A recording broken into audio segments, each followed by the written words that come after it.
major? I read Major Bell's book. Clearly with you.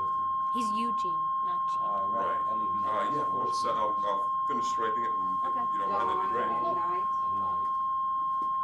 And He probably sits a bit I taller than I do. never read anything else. For a second, thank you. Yeah, it just gives, And Dana, could you give us the slate? yes. It's January 25th, 1995. We're speaking with survivor Eugene Spiegel. I'm Dana Schwartz. The language is English, and we're in Encino, that Los Angeles, California. And thank you, Eugene. And we have Speed, and anytime you want to begin. Okay, Eugene, let's begin by stating your full name and when and where you were born. My name is Eugene Spiegel.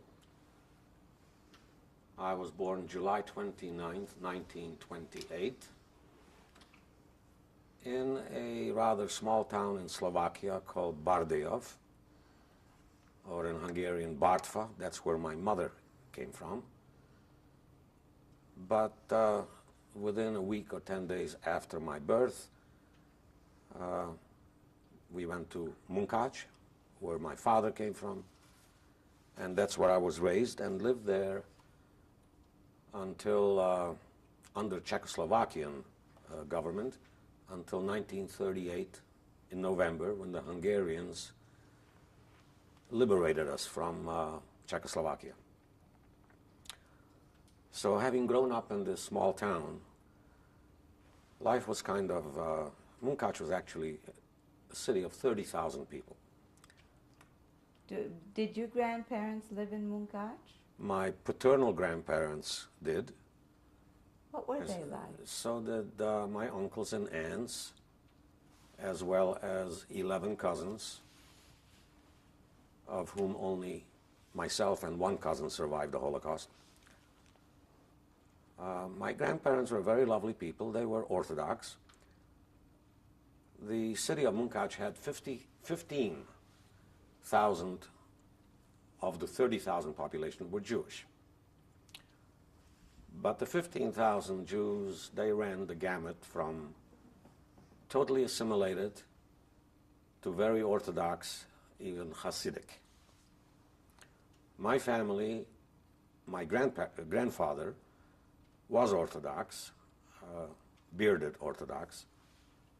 My father and uncles were modern Orthodox, no beards, but observant.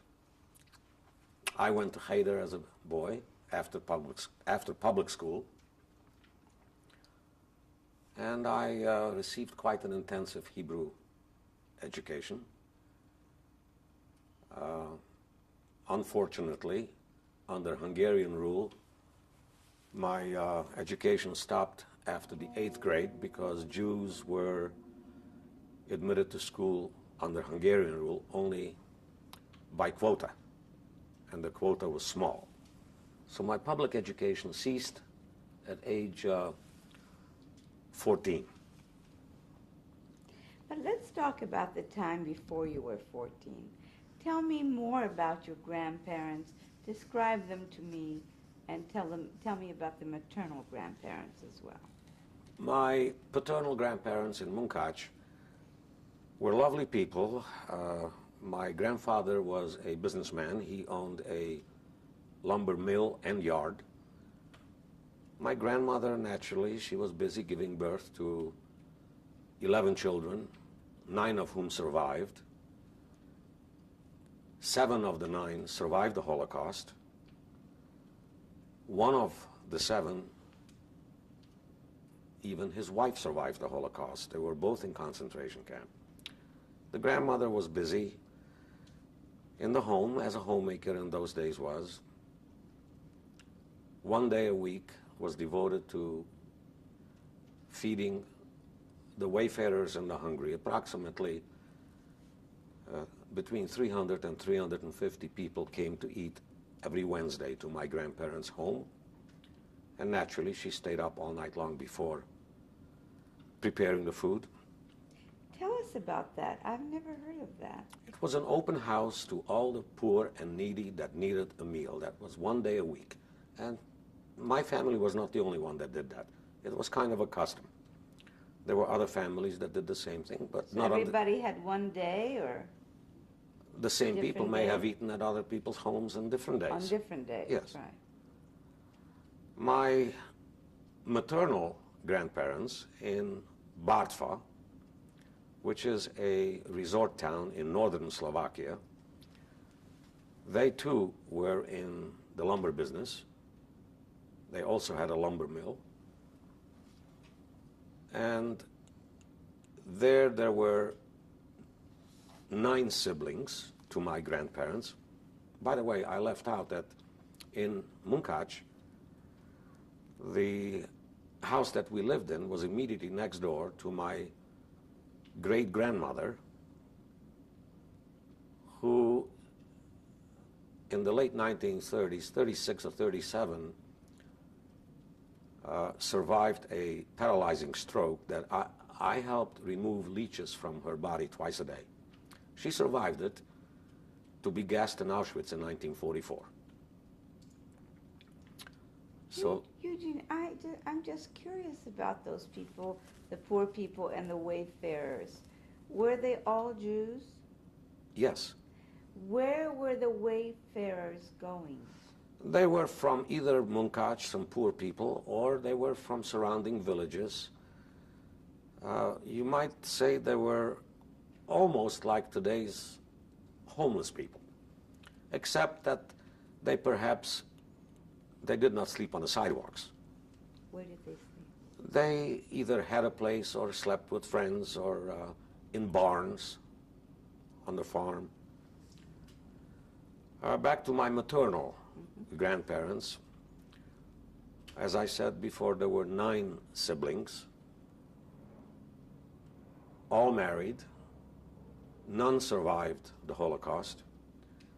Out of 22 cousins, 7 of us survived the Holocaust. Some of us in the camps, as I went to, and several in hiding. One on Aryan papers and another one with the Russian partisans. But 7 of us survived, and we are scattered in Israel, in Brazil, Belgium, New York, and I'm the only one out of the 7 in Los Angeles, but we have frequent telephone contact and at least once a year personal contact. Where? Either in Miami, where my Brazilian cousins come to. They have a condo there, beautiful condo. Matter of fact, next month I'm going there because they will be there. Also, my New York cousin on the maternal side will be coming to Miami because of that. The cousin in Belgium comes to New York to visit her son. So she either comes to LA or I go to New York, especially just to see her. And the Israeli cousin is the sister to the Brazilian. And she comes to Miami when he goes to Miami, so I see her. Or I go to Israel, where I have been either 8 or 9 times. I'd forgotten, but for sure 8 times. Were you very close in Munkac? All these cousins? Or were they These are very- maternal cousins. We used to get together in my place of birth, in Bartva, or Bardiov. Every summer, all the cousins got together for 8 weeks at my grandparents' place. 2 of them lived in Poland, just across the border from Slovakia.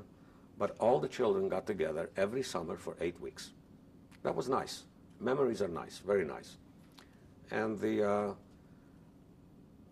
camaraderie between the 7 of us, due to the loss of the other 14 cousins, has gotten stronger. And I think that's natural among survivors anyway. Tell me So- more about those 8 weeks in the summer when you used to get together. What were they like? It was summer vacation. We did what children 8, 9, 10 years old do. We went hiking, we went swimming in the river. We stole corn on the cob from the farmer and barbecued it outside, and we said we didn't steal it, we bought it. That's what kids normally do. We climbed the fruit trees in my grandfather's yard, and we ate the plums and the cherries until we got sick to our stomachs sitting on the branch eating it. What kids normally do, we played, we rode horseback, we fought, we teased each other. Just the normal routine things that children of that age do. That was at my place of birth. In Munkac, getting back to Munkac, school was nice the first 4 years under the Czech government. When the Hungarians so-called liberated us, things began to change. As a 10-year-old, under Hungarian rule, I began to feel anti-Semitism.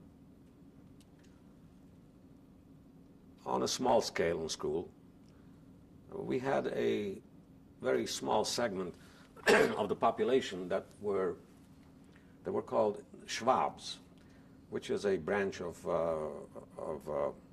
German,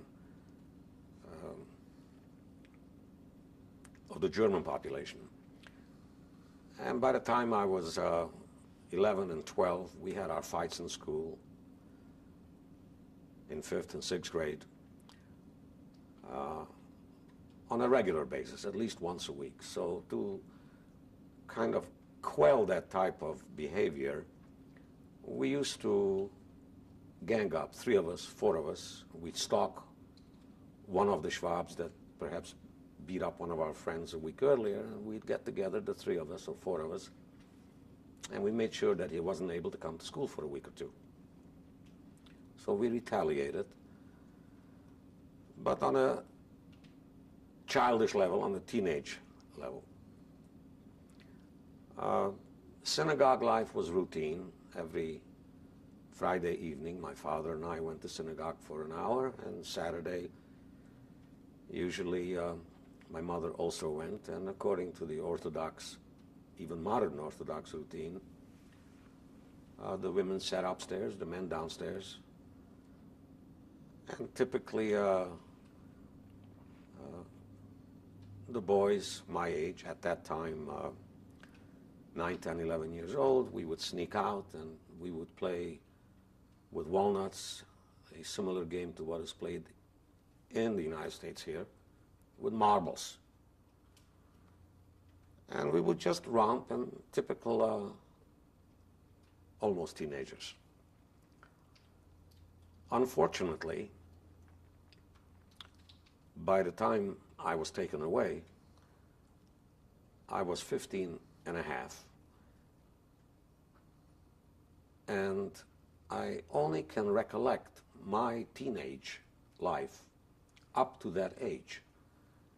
I very much envy some of my friends, especially the American friends, who grew up with a normal teenage life in their teenage, 15, 16, 18, and so on. I missed that. Sure. When did you begin to feel that something was seriously wrong, something was changing dramatically? It was as early as 1939, when Hungary had become an ally to Germany. In 1938, at the Munich